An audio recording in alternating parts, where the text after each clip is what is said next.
부산 지역 최신 이슈를 분석하는 헬로 이슈 토크입니다. 지난 2월 22일 통계청이 발표한 2022년 출생과 사망 통계 등의 자료는 한국 사회에 큰 충격을 던졌습니다. 합계 출산율이 역대 최저를 기록한 데다 부산은 전국 지자체 중 서울에 이어 최하위를 기록했기 때문인데요. 이로 인한 다양한 사회 문제가 예상됨은 물론 최근 이슈로 떠오르는 부산의 부동산 시장에도 악영향을 끼칠 것이라는 분석이 나오고 있습니다. 오늘 헬로 이슈 토크에서는 부산의 낮은 합계 출산율과 부동산의 연관성과 향후 대책을 분석해봅니다. 이번 시간에는 영산대 부동산대학원 서정열 교수와 함께합니다. 교수님 안녕하십니까? 네, 안녕하세요. 네. 이번 시간에는 낮은 합계 출산율과 부동산의 연관성 그리고 향후 대책을 분석해 볼 텐데요. 먼저 부산의 출산율을 알아볼 필요가 있겠습니다. 이 부산의 출산율이 전국 평균보다 낮다고 하는데 사실입니까? 네. 합계 출산율이라고 한다면 성인 여성분이 평생 동안 낳는 소위 아이의 숫자거든요. 그게 우리나라 전국 평균으로 지금 통계청에서 발표한 자료에 의하면 0.78명입니다. 그런데 우리 부산 같은 경우에는 지금 0.78명보다 훨씬 낮은 0.72명이거든요. 이것은 제일 낮은 서울 0.59명보다는 좀 높습니다만 세종시의 1.12명보다는 훨씬 낮기 때문에 그리고 평균보다 낮기 때문에 그만큼 우리 부산의 인구가 앞으로 태어날 출생아가 좀 적어질 수 있다라는 것으로 이해하시면 되겠습니다. 네, 채 한 명이 되지 않는 아주 충격적인 결과인 것 같은데요. 그런데 이 부산 안에서도 인구 편차가 있을 것이라고 생각이 듭니다. 어떤 지역을 좀 눈여겨보면 좋을까요? 네, 가장 높은 소위 합계 출산율로 보면 높은 곳이 어디냐면 우리 부산의 동부산, 서부산 이렇게 나눌 수는 없을 것 같습니다. 왜냐하면 지금 가장 그 합계 출산율이 높은 데가 강서인데요. 1.18명이고요. 그리고 가장 낮은 데가 사상구인데 0.61명입니다. 그러니까 강서가 1.18, 기장이 0.96, 그러니까 좀 높은 곳이고요. 강서, 기장, 동래, 북구가 그렇습니다. 그리고 낮은 곳으로 보면 우리 중부산이라고 할 수 있죠. 중구가 0.46명으로 제일 지금 낮고요. 그다음에 금정구가 0.58명, 그다음에 사상구가 0.61명 정도 됩니다. 그러니까 우리가 동부산, 서부산의 문화적 격차 또는 부동산 가격의 격차 이렇게 얘기합니다만 합계 출산율로 보면 동부산, 서부산 간의 지역 차이라기보다는 조금 이렇게 섞여 있다라고 볼 수가 있겠죠. 네. 그런데 또 인구 감소가 계속해서 전체적으로 보면은 되고 있는 상황이거든요. 이 인구 감소의 원인은 무엇이라고 보십니까? 저는 한 세 가지 정도로 보는데요. 첫 번째는 결혼 건수가 일단 줄어들고 있습니다. 결국은 우리는 지금 합계 출산율을 얘기하고 있습니다만 출산이라고 하는 것은 결국 결혼한 부부가 아이를 낳는 숫자와 연관된다는 측면에서도 보면 결혼 건수가 지금 계속적으로 줄어들고 있는데 젊은 요즘의 MZ세대 우리 학교에서도 제가 젊은 친구들을 만납니다만 결혼에 대한 인식이 상당히 부정적입니다. 그러니까 소위 해도 좋고 안 해도 좋다고 인식하는 결혼에 대한 인식 정도가 43.2%가 그렇습니다. 그러니까 대부분의 경우는 과반수는 넘지 않습니다만 거의 과반에 가까운 숫자가 할 수도 있고 안 할 수도 있다라고 하는 것인데요. 이것은 결국은 취업과도 연관된다고 저는 보는데 대학을 졸업해도 요즘에 취업하기가 어렵지 않습니까? 그러니까 결혼을 늦게 하는 거고 하더라도 아이를 많이 낳지도 않고 또 늦게 낳기 때문에 결국은 합계 출산율에 영향을 미칠 수 있는 저출산으로 연결된다 이렇게 볼 수가 있어서요. 일단 결혼에 대한 건수가 감소되고 있다. 그다음에 저출산 때문에 또 우리 부산의 경남의 인구가 좀 줄어드는 것도 있을 수 있고 마지막은 사회적 이동이라고 할 수가 있겠죠. 그러니까 서울 수도권 쪽으로 우리 MZ세대라든가 다른 연령대의 인구가 빠져나간다면 우리 지역, 부산과 경남의 인구수는 사실 줄어들 수밖에 없는 거죠. 그런데 이런 출산율이 매년 낮아지고 있습니다. 이렇게 매년 낮아지는 이유는 또 뭐라고 보십니까? 일단 말씀드렸던 결혼 건수가 일단 줄어들기 때문이라고 저는 보고요. 결혼했어도 아이를 좀 늦게 낳는, 그러니까 결국은 아이를 낳았을 경우에 이제 돌봄이라든가 이런 서비스가 복지 차원에서 이루어져야 되는데 그런 것들이 이루어지지 않는다면 부부 입장에서는 아이를 늦게 가질 수밖에 없고 낳더라도 적게 낳을 수밖에 없기 때문에 이런 저출산 경향은 당분간 지속될 수밖에 없다라고 볼 수가 있겠습니다. 결국은 이러한 저출산의 영향, 결국은 우리 부산의 경남의 인구가 줄어들 수밖에 없는 배경이 되는 것이라고 저는 생각을 하고요.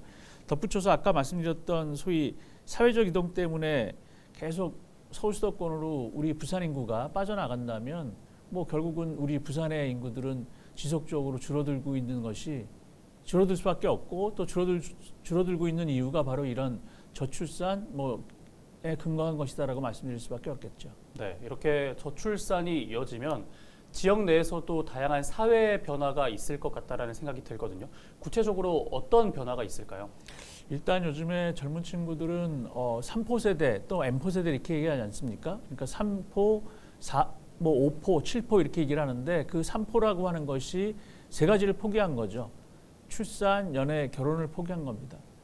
결국은 출산을, 연애를, 결혼을 포기했다는 얘기는 그만큼 만혼, 늦게 시집장가들 간다는 얘기고 가더라도 아이를 출산할 케이스가 적기 때문에 결국은 우리 부산의 경남의 인구가 줄어들 수밖에 없다는 것이고요. 이런 것들이 결국은 사회적 현상으로 어떻게 나타나느냐. 인구가 감소하게 되면 지역 경제가 활성화되는데 한계가 있습니다. 그러니까 일정한 수요가 있어야 부동산 시장의 가격도 좀 유지될 수 있고 아니면 다른 경제 활동도 좀 유지될 수가 있겠죠. 그런데 수입이 없다는 얘기는 인구가 감소해서 수입이 줄어든다는 얘기는 지역 경제가 그만큼 침체될 수밖에 없고 소비하는 사람들이 적게 되니까요. 결국은 우리 지역에서 생산하는 것도 우리 지역 내에서 소비하지 않는다면 결국은 인구 감소 시대에 자꾸만 그 축소도시 형태로 이제 줄어들 수밖에 없는 것이고 축소도시라는 게 사실은 인구가 감소하는 것 이런 현상들을 두고 하는 겁니다만 도시 계획 측면에서는 관리를 잘하자라고 하는 스마트 디클라인, 스마트 쇠퇴와 같은 얘기이기도 한데 뭐 그런 측면에서 보면은 왜 그런 도시계획적 관리 기법이 나왔겠나 하는 것은 특정 지역의 인구가 지속적으로 감소할 경우에 맞닥뜨리게 되는 부동산 가격의 하락 내지는 지역 경제의 침체 이런 것들이 연쇄적으로 이루어질 수밖에 없기 때문이다 이렇게 말씀드릴 수가 있겠죠. 네, 지금까지 인구 감소와 낮은 출산율에 대해서 이야기를 나눠봤는데요. 그런데 이런 인구 감소와 낮은 출산율이 부동산 시장에도 영향을 준다라고 알고 있거든요. 구체적으로 어떤 영향을 주는 걸까요? 부동산 시장의 수요자가 줄어드는 효과입니다. 그러니까 뭐 효과라는 게 긍정적인 효과도 있고 부정적인 효과도 있는데 오히려 가격이 떨어진다는 게 일부 실수요자 입장에서는 뭐 내 집 마련을 하기 쉽다라고 볼 수가 있겠지만 인구가 준다는 얘기는 가격이 지속적으로 떨어질 가능성이 높다는 거거든요. 그런 측면에서는 뭐 지역 경제 또는 이런 측면에서도 활성화 측면에서도 좀 바람직하지는 않다라고 보는데 일단 주택 보급률이라는 게 있거든요. 주택 보급률이라는 게 주택 수를 일반 가구 수로 나눈 것의 백분율입니다. 그러니까 우리나라 전체 주택 수를 우리나라 전체 일반 가구 수로 나눈 것의 백분율이라고 한다면 분모가 커진다면 주택 보급률이 낮아질 수밖에 없는 것이고 예를 들어서 분모가 작아진다면 주택 보급률이 높아지는 거죠. 근데 주택 보급률이 높아진다는 것이 가격 하락으로의 방향성을 가질 수밖에 없습니다. 무슨 얘기냐면 일반 가구 수라는 것도 결국은 인구가 감소하기 때문에 주택 가격이 하락할 수밖에 없는 거죠. 그렇게 된다면 주택 가격이라는 게 계속 일정 기간 하락한다면 아까 말씀드렸던 것처럼 내 집 마련 실수요자 입장에서는 주택 가격이 떨어지니까 바람직할 수 있겠지만 장기적으로 본다면 우리 부산의 인구가 계속 지속적으로 감소한다면 주택보급률은 높아진다고밖에 말씀드릴 수가 없겠는데 주택보급률이 높아지는 것이 결국은 주택이 그만큼 많아진 거니까 수요자가 감소해서 주택가격은 더 떨어질 수밖에 없다는 측면 뭐 이렇게 보면 결코 주택보급률이 높다고 하는 것 자체가 우리 지역경제 또는 주택가격 측면에서 바람직하지 않은 것처럼 인구가 계속 감소한다는 것이니까 그런 측면에서 보면 인구가 감소한다는 건 결국은 주택 가격이 떨어지는 것과 그러니까 일시적 하락이 아니라 장기적 추세로서의 하락이라는 측면에서 보면 뭐 조금은 지역 경제에 미치는 영향이 부정적인 영향이 크겠죠. 네. 그런데 인구는 계속 감소하고 있는데 요즘 길거리를 보면은 아파트나 건물들은 계속 올라오고 있거든요. 이런 부분들이 사회적으로는 나쁜 현상이 생길 수 있지 않을까요? 결국은 분양 시장이 좋아진다는 얘기 또 분양 청약 열기가 높다는 얘기는 아직도 실수요자가 있다는 얘기긴 합니다. 그런데 인구가 감소하는데도 불구하고 우리가 알고 있는 것처럼 이렇게 많이 주택을 분양해도 되는 걸까라고 하는 의구심이 들 수밖에 없는데요.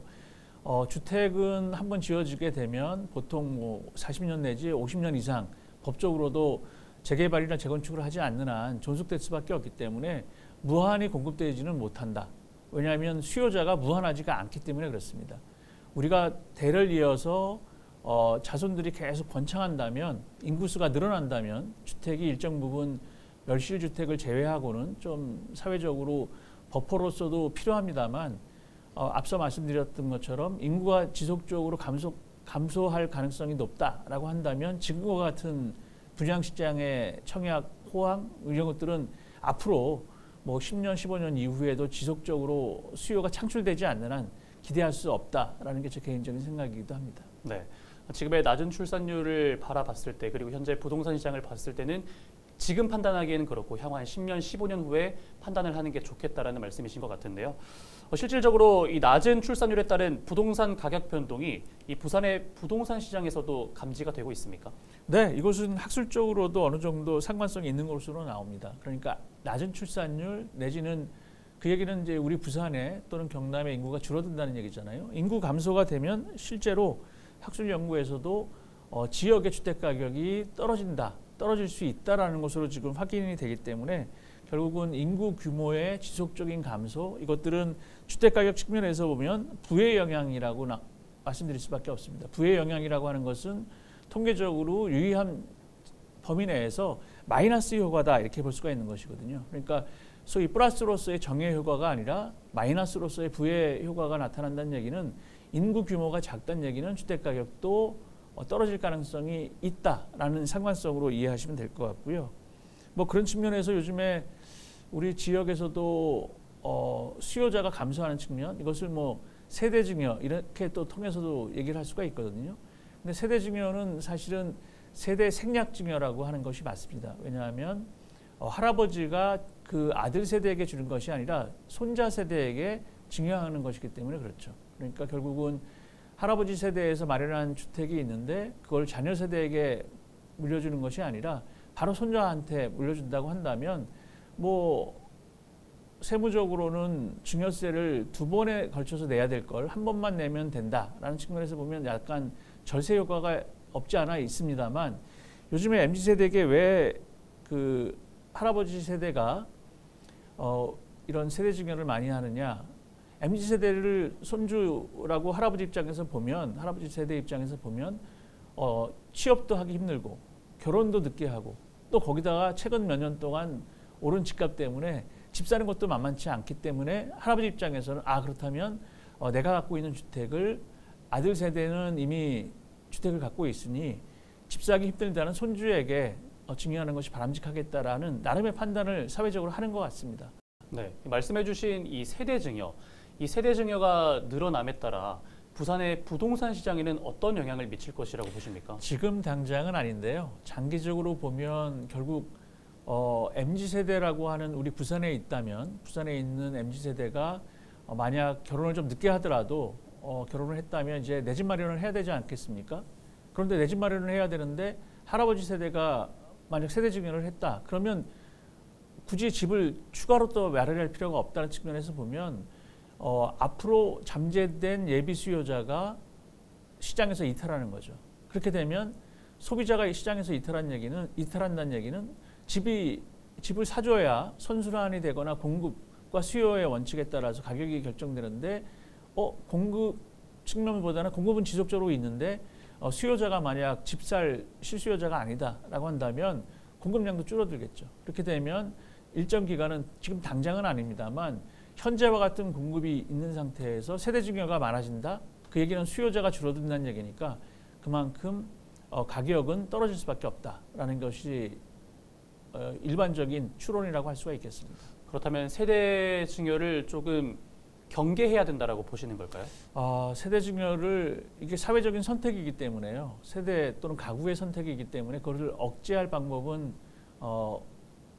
옳지 않고 또 그렇게 할 필요도 없다고 저는 생각을 합니다. 왜냐하면 그거야 개인적인 세대 내에서 또는 가구 집안 내에서의 의사결정이기 때문에 할아버지 세대가 손주 세대에게 증여하는 방식이 옳다 그르다의 문제는 아닌 것 같기 때문에, 다만 말씀하신 것처럼 세대 증여가 우리 지역에서 많아진다면 그만큼 주택 수요자가 감소한다는 측면에서 보면 결코 주택 가격의 바람직한 가격의 형성 측면에서는 가격이 상승하기보다는 떨어질 가능성이 높다라고 볼 수밖에 없는 것이죠. 그래서 그걸 제가 일정 기간 동안 그 한국부동산원에서 이전에 한국감정원이죠. 거기에 보면 거래 원인별 그 거래 건수라는 게 별도로 잡힙니다.